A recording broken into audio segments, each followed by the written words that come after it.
मेरा नाम डॉक्टर मारिया सैयद है और मैं शिफा इंटरनेशनल हॉस्पिटल में बतौर कंसल्टेंट डर्मेटोलॉजिस्ट काम कर रही हूँ। समटाइम्स गैर मेयारी क्रीमें जो कि वाइटनिंग क्रीमें जिनको हम कहते हैं उनके इस्तेमाल से भी एक्नी स्टार्ट हो जाती है। जब भी एक्सेस ऑयल प्रोड्यूस होगा तो हमारे स्किन का बैरियर फंक्शन डिस्टर्ब होगा और उसको मेंटेन रखने के लिए मॉइस्चराइज़र की बहुत ज़रूरत है।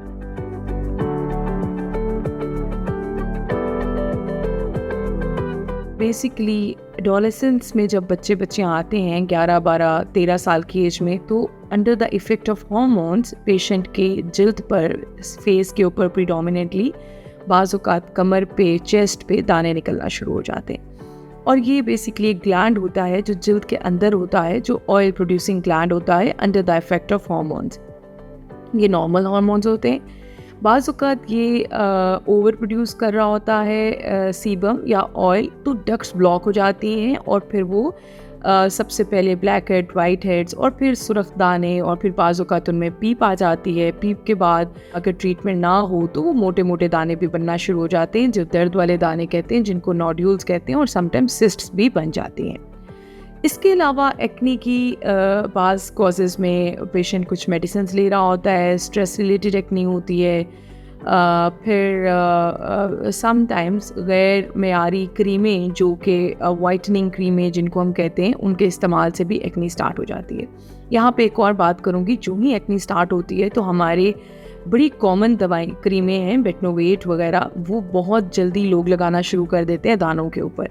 वो पोटेंट स्टीरॉयड है, उनसे ना सिर्फ एक्नी ज़्यादा होती है बल्कि उसके और भी बेतहाशा नुकसान है। तो प्लीज़ एक मैसेज है कि जब भी एक्नी स्टार्ट हो अपने बच्चों को ज़रूर डॉक्टर को दिखाएं और प्रॉपर मेडिकेटेड जेल्स या क्रीम्स आप उनके लिए प्रिस्क्राइब करवाएं।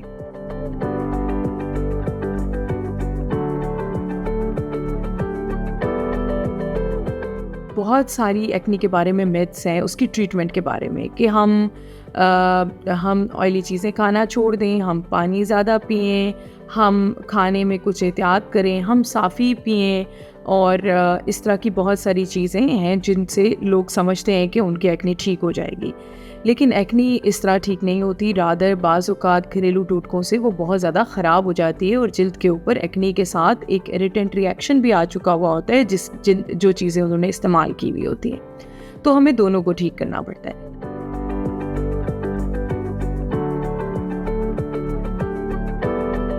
सबसे पहले एक्नी को, जो बिल्कुल माइल्ड एक्नी होती है, उसके लिए लगाने वाली दवाइयाँ होती हैं। बहुत सारी क्रीम्स, जेल्स, लोशंस होते हैं जो हम पेशेंट को अकॉर्डिंग टू स्किन एडवाइस करते हैं, and definitely age of the child या एज ऑफ द पर्सन उसको एडवाइस करते हैं, उस लिहाज से एक्नी को ट्रीट करते हैं।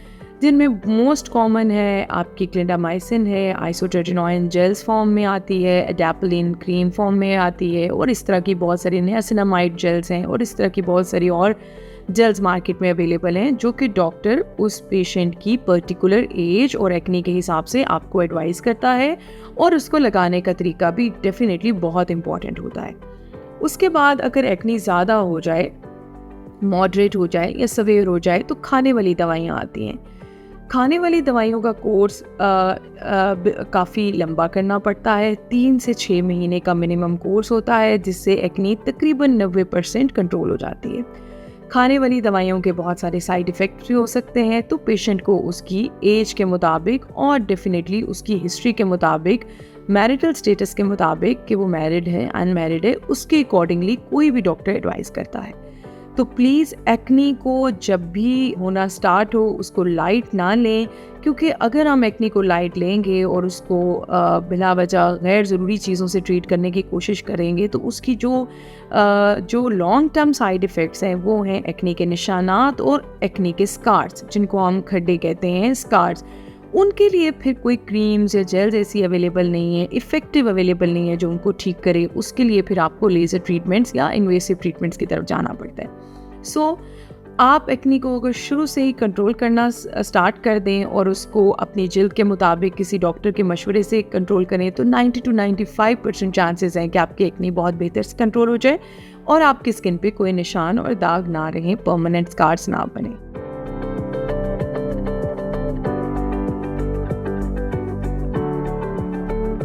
बहुत सारे लोगों का ये ख्याल है कि हम बहुत ऑयलिंग करते हैं बालों की, लेकिन हमारे बाल लंबे नहीं होते। तो बेसिकली ऑयलिंग का बालों की लंबाई पे कोई असर नहीं होता। It has nothing to do with the length of our hair. हमारे बालों की जो लंबाई है, हमारे बालों की जो लेंथ है, दैट इज़ डिटर्मिन्ड जेनेटिकली। जो ड्यूरेशन है बालों की ग्रोथ का, that can very from 1 to 2 years to 7 to 8 years maximum. हम में से हर कोई अपनी उस खास ड्यूरेशन तक बालों की लेंथ अटेन करता है और उसके बाद वो बाल शेडिंग फेज में चला जाता है, यानी बाल गिर जाता है और नए बाल उगना शुरू हो जाते हैं। सो ऑयलिंग का बालों की लेंथ पे कोई असर नहीं है। येस, हमारी जो डेली रूटीन में हम जितने भी इलेक्ट्रिकल अप्लायंसेस यूज़ कर रहे होते हैं, blow drawing, ironing, straightening, curling और मतलब बहुत सारे हेयर डाइज, जिसके पहले ब्लीचिंग, उससे हमारा बाल डैमेज बहुत हो चुका हुआ होता है। स्पेशली उसका आउटर मोस्ट क्यूटिकल बहुत डैमेज हो चुका हुआ होता है। तो ऑयलिंग से थोड़ा सा बाल का शैफ्ट बेटर होता है, थोड़ा वो सॉफ्ट हो जाता है, उसका फ्रिज कम हो जाता है और थोड़ा शाइनी हो जाता है। उसके अलावा जो हम स्कैल्प पे मसाज करते हैं, उससे little bit vascularity of scalp increase होती है, तो थोड़ा बालों की हेल्थ बेहतर होती है। सो ऑयलिंग का बालों की लेंथ पे कोई असर नहीं है।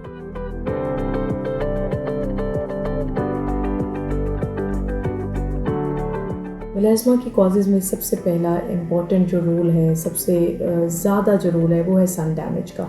उसके अलावा हार्मोनल इश्यूज़ हैं, जिसमें प्रेगनेंसीज़ आ जाती हैं, हार्मोन रिप्लेसमेंट थेरेपीज़ पे होते हैं पेशेंट, या फिर ओरल कॉन्ट्रासेप्टिव पिल्स पे होते हैं। हीमोग्लोबिन का कम होना बहुत ज़्यादा मेलास्मा को ट्रिगर करता है। इसके अलावा बहुत सारे और स्ट्रेस फैक्टर्स हैं, और इसके अलावा थायराइड इश्यूज़ में भी मेलास्मा ट्रिगर होता है। और सबसे इम्पॉर्टेंट चीज़, जो रंग गोरा करने वाली क्रीमें मार्केट में बहुत कॉमनली अवेलेबल हैं, उनके बाद बहुत रेजिस्टेंट किस्म का मेलास्मा हो जाता है उनको यूज़ करने से।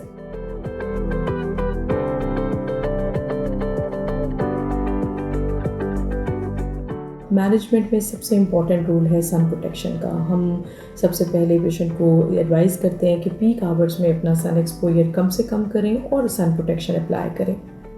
नंबर 2, डीपिगमेंटरी क्रीम्स हैं, जिनके अंदर कोजिक एसिड है, नियासिनामाइड है, इजैलिक एसिड है, फिर आपका अल्फा आर्ब्यूटिन है, मिंडालिक एसिड है, सैलिसाइलिक एसिड है, ग्लूटाथायोन है। इन सब इंग्रेडिएंट्स को हम सेपरेटली भी दे सकते हैं, अलग अलग सीरम्स की फॉर्म में भी, और पेशेंट को इन कॉम्बिनेशन फॉर्म भी क्रीम्स की सूरत में दे सकते हैं। उससे भी मेलास्मा काफ़ी हद तक बेहतर हो जाता है। फिर बहुत सारे प्रोसीजर्स हैं जो मेलास्मा को कम करने में हेल्प करते हैं, जिसके अंदर आप सबसे इम्पॉर्टेंट है केमिकल पील। सुपरफिशियल, मीडियम और डीप केमिकल पील्स होते हैं, जो काफ़ी ज़्यादा मेलास्मा को कम करने में हेल्प करते हैं। फिर मीज़ोथेरेपीज़ आ जाती हैं, जिनमें कुछ कॉकटेल्स होती हैं इन्हीं मिलते जुलते इंग्रेडिएंट्स की, जिनको हम स्किन के अंदर इंजेक्ट करते हैं। उससे मेलास्मा काफ़ी कंट्रोल हो जाता है। फिर माइक्रो नीडलिंग है, PRP है, और इसके अलावा कुछ लेज़र्स भी हैं जो मेलास्मा को कम करते हैं।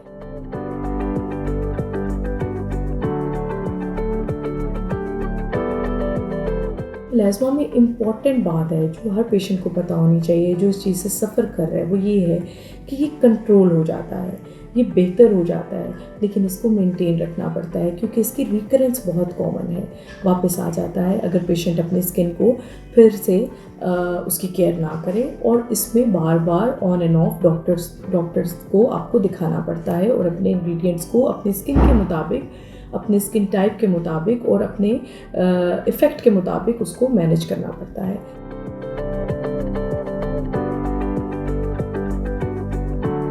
तो answer is yes. There is a difference between skin oil और स्किन हाइड्रेशन।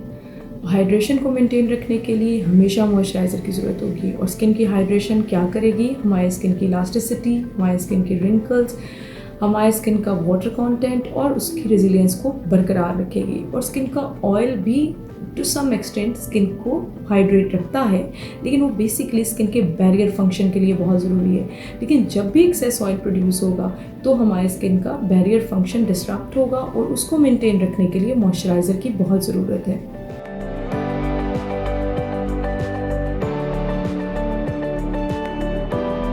तो ऑयली स्किन के लिए वाटर बेस्ड या जेल बेस्ड मॉइस्चराइज़र मैं हमेशा रिकमेंड करती हूँ।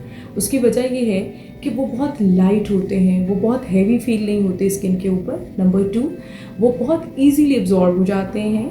स्किन के अंदर बहुत इजीली एब्जॉर्ब हो जाते हैं, और नंबर 3 वो जो एक बैरियर है उसको बहुत अच्छा मेंटेन रखते हैं। तो हमेशा वाटर बेस्ड या जेल बेस्ड मॉइस्चराइज़र यूज़ करें जिसमें हाइलुरोनिक एसिड होता है, अल्फा हाइड्रोक्सी एसिड हो सकते हैं और सिरामाइड्स वगैरह हो सकते हैं। तो हमेशा ऑयली स्किन को भी मॉइस्चराइज़र की ज़रूरत होती है।